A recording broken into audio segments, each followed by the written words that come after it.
Good afternoon. As you can see, this is a sleep specialist to a sleep specialist. Qanta, welcome. Thank you so much, Peretz, and we plan to keep you awake. Thank you so much for joining us. We heard about your public appearances, about your very active role in explaining to the West about radical Islam. Can you tell us about your background, a little bit about your childhood, about your family, and I'm sure the audience will have great interest. Thank you, Peretz. Well, I'm a product of privilege in every sense, beginning with my parents. My parents were born in what was then British India. They were born as Muslims and raised in a pluralistic version of Islam, which means that they went to school with Christians, they were schooled by Christians. Our family has been educated for at least 3 generations. So my grandfather was born in 1892.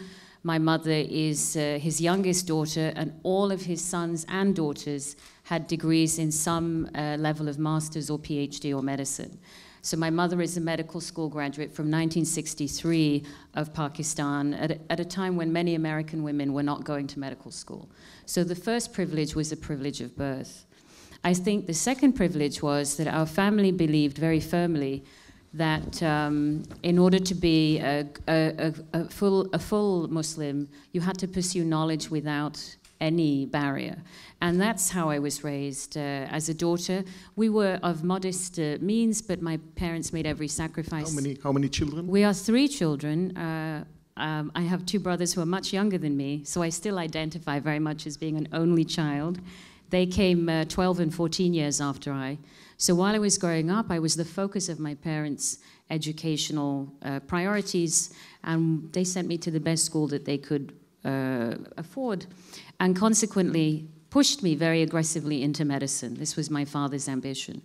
But when it came to finishing medical school, it was again my father's ambition that I become credentialed for the United States, and I then moved there. Much of my family, the women in my family, do pursue arranged marriages or are prepared for arranged marriages. And this was a priority that my family had and revealed to me, I think, a little late in the game. I was already 22 and I had other ideas. So there was no compulsion.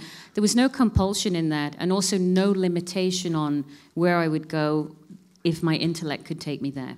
And your brothers? What are your brothers doing? My brothers, my youngest brother is an executive in Lloyd's Bank as a financial IT person, and he is married, and his wife is actually a graduate of Karachi University, master's in English literature. And my other brother is a nanotechnologist and an astrophysicist his PhD is from King's in London. And he is helping Jaguar design cars that will drive by themselves. That's what he does at the moment. So in our family, pursuit of knowledge and academia was valued and still is valued above all else. I think that was a very powerful motive. This is your 5th visit to Israel. I think it's my 7th, perhaps. 7th? Yes. My goodness. Yeah. Sorry, I counted wrongly. What is so fascinating about Israel? What made you come to Israel?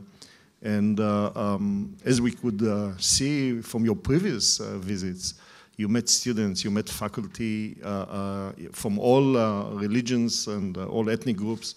What is so attractive about Israel? Yours is an incredibly compelling country. And I have traveled a lot, as you mentioned. I've lived in 3 continents. I think the way I would describe it is there is a centripetal force that pulls me back here. It's not something rational that I can explain, but the door was opened to me through relationships with Israelis. And I think it's safe to say until 5 or 6 years ago, I had not met a single Israeli. Actually, the first Israeli I met is a fellow sleep specialist, Dr. Alon Avidan, at a meeting. Who is in UCLA. Pardon me? He's in UCLA. He's UCLA, very accomplished sleep specialist and a co-author with us. Because of the relationships I had with individuals, and then later my concern about radical Islam, I knew that I would have to travel to Israel, where a great deal of Unfortunately, a great deal of knowledge and expertise has been accumulated here. But the other thing is, Israel is the cradle of all faiths, and it was inevitable that I would want to come and see these places. But before Israel, you spent time in the Kingdom of Saudi Arabia. Yes. And I must say that in the land of invisible women, and I understand why 12 editions, 14 languages, the story is amazing. What brought you to Saudi Arabia? So in the United States, when I was educated there, I was on a special immigration category. I don't know if you have it in Israel, where people come specifically for higher education, and that lasts for 7 years. And after that, if you are able to convert it in very narrow limitations, which I didn't meet the criteria. So I decided I wanted to take my US training somewhere where they needed US trained physicians. I wasn't ready to make the transition back into Britain's National Health Service. And so a recruiter said, oh, you know, the Middle East, they love American trained credentials, and here's a job. In those days, they practiced critical care medicine. And here's a job that would work for you. It just happens to be in Riyadh, Saudi Arabia. And so quite naively, just when I moved to the United States, I felt, I speak English, I've seen American movies, how hard could it be? When I was thinking about Riyadh, I thought, well, I know it's a center of Islam. I'm Muslim. How hard could it be? I know my medicine. And I went without any preparation. In fact, the only thing I'd read about Saudi Arabia was before I was on the flight while I was traveling, and it was on the Forbes magazine, was the cover of a prince becoming very known in the West, Prince Al-Walid bin Talal. So I was reading about him, and that was my sum reading for Saudi Arabia before I got there. And what did you find? Well, I would describe it as cultural whiplash, particularly because of how my parents had prepared me. In fact, I had a few signs.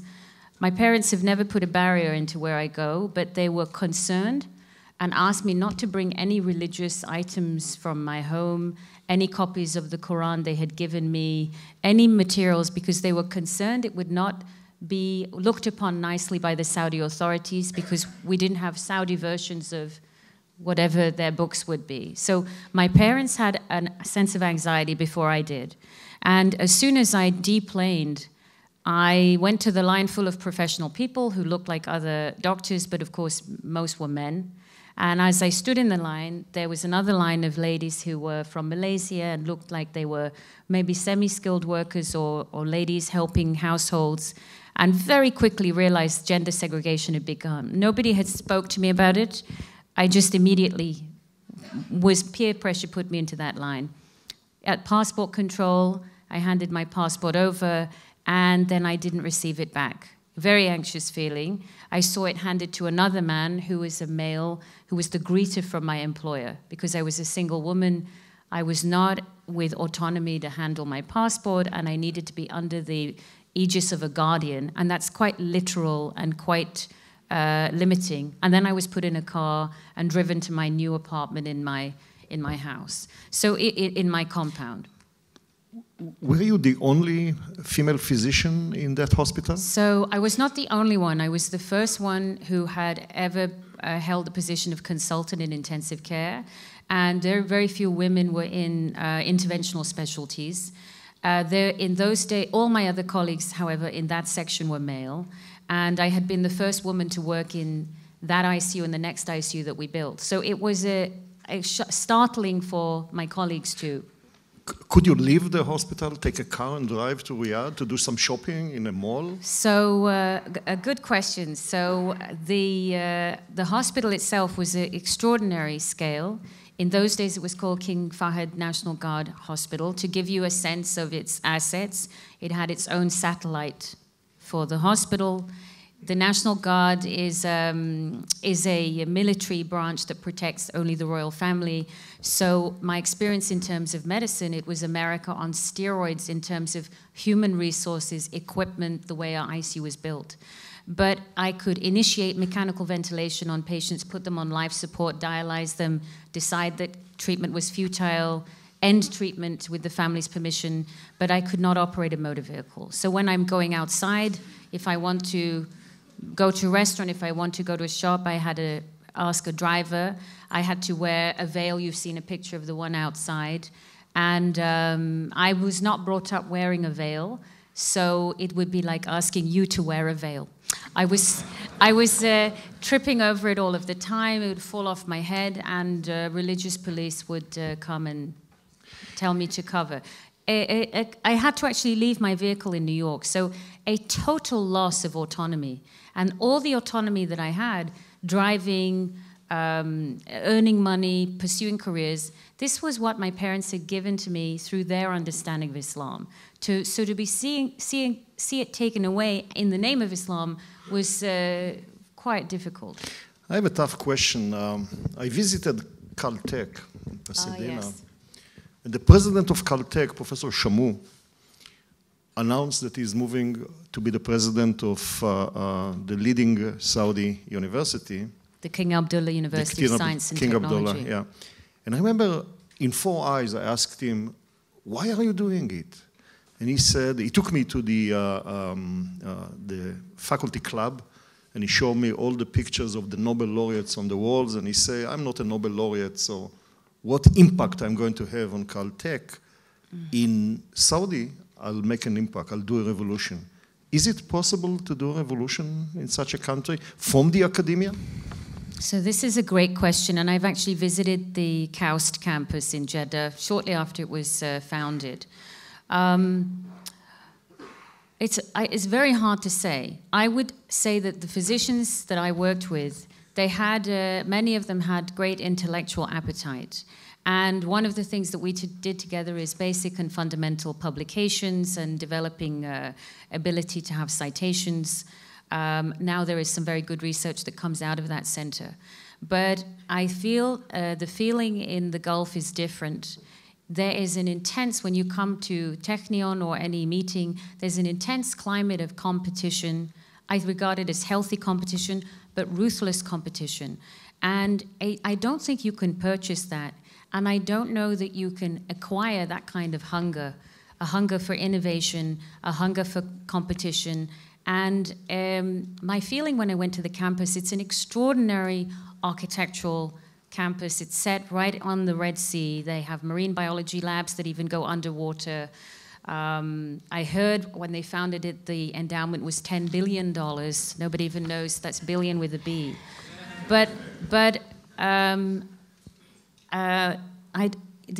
It's the human capital that is the true infrastructure, and if it's insulated from international competition or insulated from international travel, it couldn't possibly reach its potential. This brings me to the next question. I hope I'm mistaken in that, but I don't feel that that hunger is yet there. It should be open.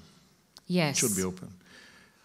You have a unique perspective as a woman, as a physician, as a Muslim, to issues related to women in the Muslim world, particularly your experience in Saudi.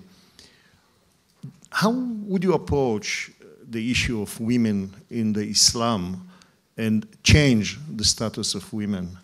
Is it possible? What would you do in order to do it? So if we think back to the early Muslim, the very first Muslim was a woman. The Prophet was given, we believe the Prophet Muhammad was given a message that he was a messenger. He was, as we know it, a man who is illiterate, and he came very nervous after this revelation to speak to his wife, who accepted the message and became the first Muslim. His wife, Khadija, was herself a self-made woman. She had chosen him as her own partner, and she was a merchant. She was a holder of wealth. So when we look at the beginnings of Islam, women in Islam were equal in this sense, economically, and able to have autonomous direction. When we see what's happening in the name of Islam in a range of countries, Saudi Arabia is one example, Pakistan is another, Iran is another, or we can go on. This seems to have been lost. So I don't know that it's... Do you have any idea why? Yes, I think it's threatening for a woman to be powerful. I think it is requiring a very secure and very robust society to have mothers who are educated. It's much easier to control those who are not educated, who are not literal, Women can easily be dominated. They don't have as many privileges in most places, but it's to a great loss of the human capital for that nation. That's another thing that's tremendous about Israel, where I've met so many female Israeli leaders, including here in the university at the Rambam Medical Center, who are Muslim. Last Wednesday, there was the MD ceremony of the Faculty of Medicine, the Technion. 64 women physicians, out of them 20 Arab women physicians. Yes. So you're absolutely right. Tremendous. Tremendous. So how to change this? I think this requires enormous governmental change, because what we see passing for democracy, Iran calls itself a democracy. I see it as an Islamist pseudo-democracy. Pakistan calls itself the Islamic Republic of Pakistan. It's neither a republic nor Islamic, in my opinion, because of the values it pursues. This does require a change from the proletariat to have the government remove the imposition of religion as an oppressor and allow people to privately pursue their religion so women can escalate. There's been an attempt in that, 2011, which is the Arab Spring, but that's been exploited by Islamists and other nefarious ideologues. The Islamists, we had high hopes for the Arab Spring.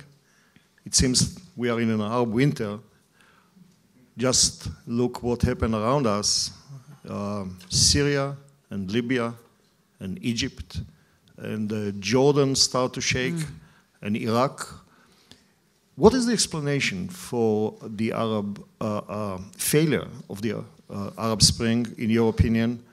And what led to the rising of the Islamists or the jihadists? Wow, this is I'm not sure that I know the full picture, but I do understand that the reason the Islamists became so entrenched immediately after the Arab Spring is there had been, when Israel won the '67 war, this completely crumbled and crushed pan-Arab nationalism.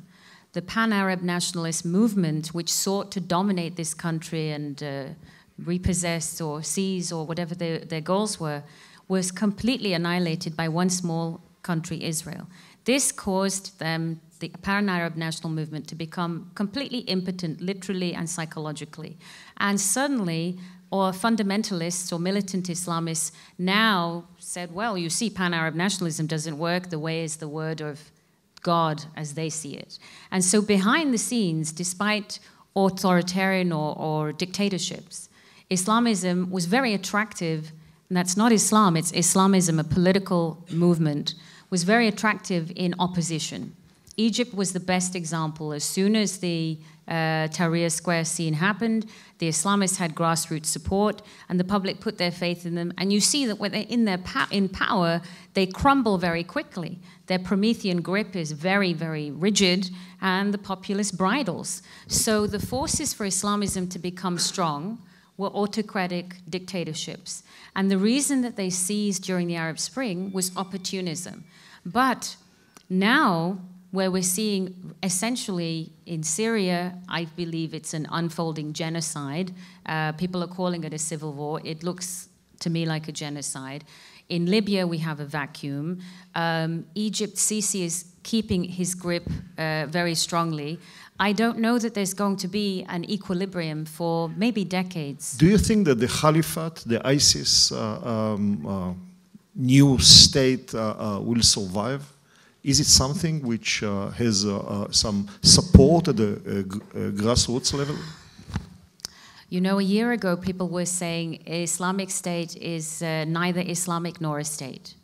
I agree it is not Islamic. It is an absolutely appalling corruption of what Islam is, borrowing and stealing our language, borrowing and stealing our texts, and conducting heinous acts in its name. But to contest whether or not it's a state is becoming increasingly difficult, because they have been able to hold territory, albeit a small amount of territory.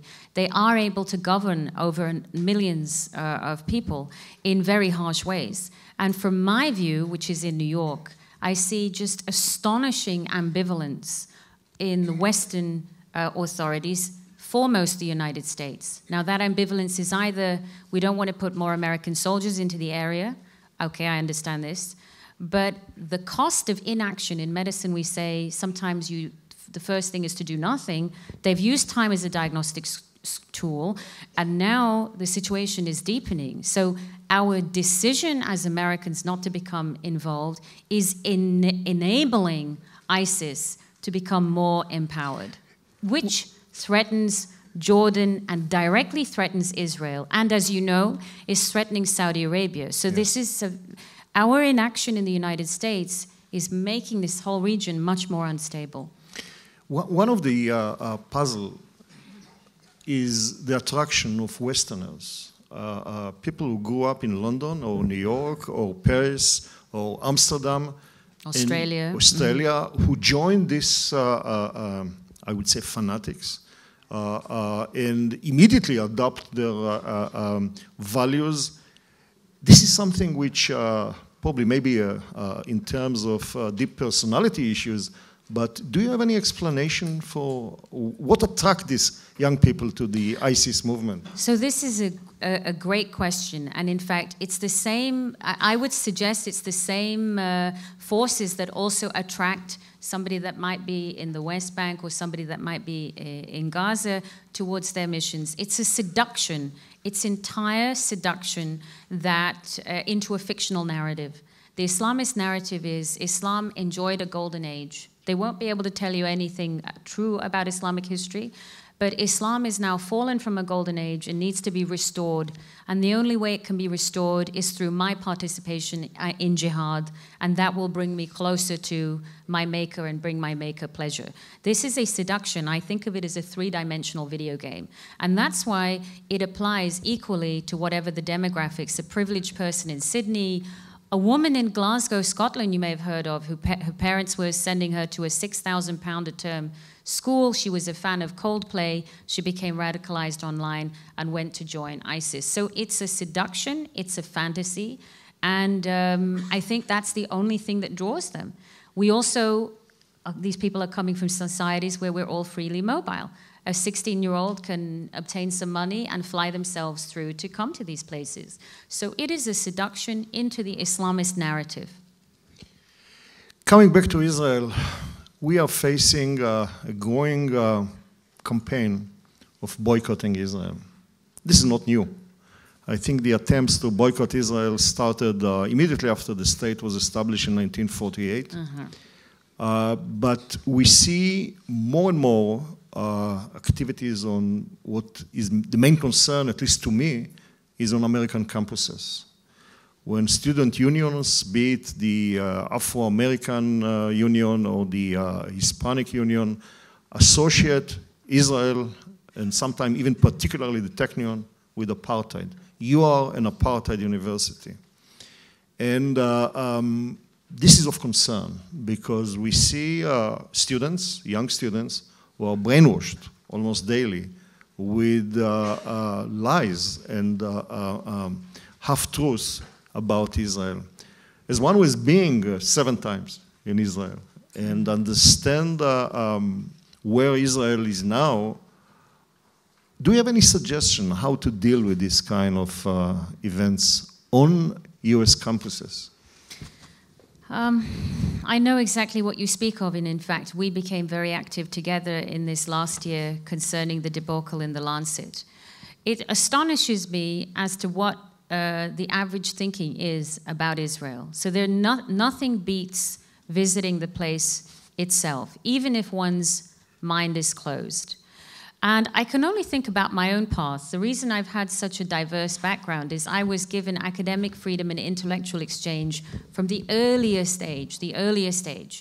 And for me, this is a time when Israel and academic institutions like the Technion should be perhaps pursuing even more than ever exchange visitor education programs so that you have individuals of other nationalities training here and ultimately becoming professors elsewhere. It's a time when we need to supercharge intellectual exchange. The movement for boycott, from what I've seen in the United States coming from American universities, is a marker of extreme bias and ignorance. It's the opposite of what academic inquiry is about. And you have said yourself, and I think tomorrow when I'm invited to address some members of the Knesset, I'm going to suggest that this truly become part of a national policy. Work that's done here at the Technion isn't just providing extraordinary technology, science, and medicine for the benefit of the state, but is, I think, becoming a new battlefield in the war to devalue or delegitimize Israel in a way that no other nation faces. It's not just wars that are fought physically or against missiles or other barrages of weapons. It's public opinion. And American public opinion seems to be very, very biased against understanding what Israel is about. And part of how I've understood this, particularly in the Technion, is speaking to Israeli citizens who are also Arab in origin, who are Muslim in identity or Christian or Druze, to see how their lives are. When I've met with some of your faculty here, with Dr. Zahar Azam, and I talk to them about my experiences in Saudi Arabia or Pakistan, they rightly say we don't want to be compared to Pakistan or Saudi Arabia. We are in a completely different league, intellectually, politically, democratically. I would agree with that. But when accusations are made against an Israeli institution that you are apartheid, they need to come and speak to someone like me who has practiced in a place where I was truly subject to gender apartheid, a tremendous violation of Islam. But the only liberation that I had in Saudi Arabia was my academic mentors in New York and other places. So academic freedom was critical to me being able to function in an environment of gender apartheid. My point being, for the detractors who would say Israel is an apartheid, I don't believe it, I don't agree with it, so therefore we're going to deny all interaction of every academic and cultural institution here. You are then denying those you would advocate for the very freedoms that they most need if they're in a position of hardship. You mentioned the Lancet story. Can you tell the audience in a few sentences about the Lancet story, since both of us have been involved with this? So the Lancet is possibly the premier medical journal in English language with one of the highest impact factors. And it's a journal been present for 250 years as the gold standard of medicine. Last summer, I was sent an article called The Open Letter for the People of Gaza. I was sent it by a former colleague in Saudi Arabia, and I was astonished to read what was purportedly a public opinion, an opinion document or a matter of public health, was really diatribe and invective. It described events in Gaza in rather histrionic terms. All of that I could object to, but in the last paragraph, the authors put forward a view that any Israeli scientist or physician who did not ask the Israeli government to stop the Gaza operation was responsible for a massacre. Therefore, the letter in the world's most prestigious medical journal was calling to name Israeli academics, like my colleagues, like Professor Lavie, was naming them as genocidaires. And this was published in the most prestigious place, which I immediately sent to you, and we decided to respond together. We decided to respond, and we wrote a response signed by 4 Nobel laureates, 3 presidents, and Lancet declined to accept the paper. And then together with Qanta, we used some influential people who wrote letters to the CEO, the chairman of the board of Elsevier, which is the publishing house of Lancet, and to the editor of Lancet, and within 24 hours they changed their mind. Thank you. This was followed by a visit of the editor of Lancet to Israel, and he promised to publish in the Lancet a series of articles about Israeli medicine and the coexistence in Israel. We are still waiting to see these papers. I hope that they will soon come. Okay. Thank you very much. Thank you for coming. Thank you very much. Thank you, Professor Lavie, Dr. Ahmed.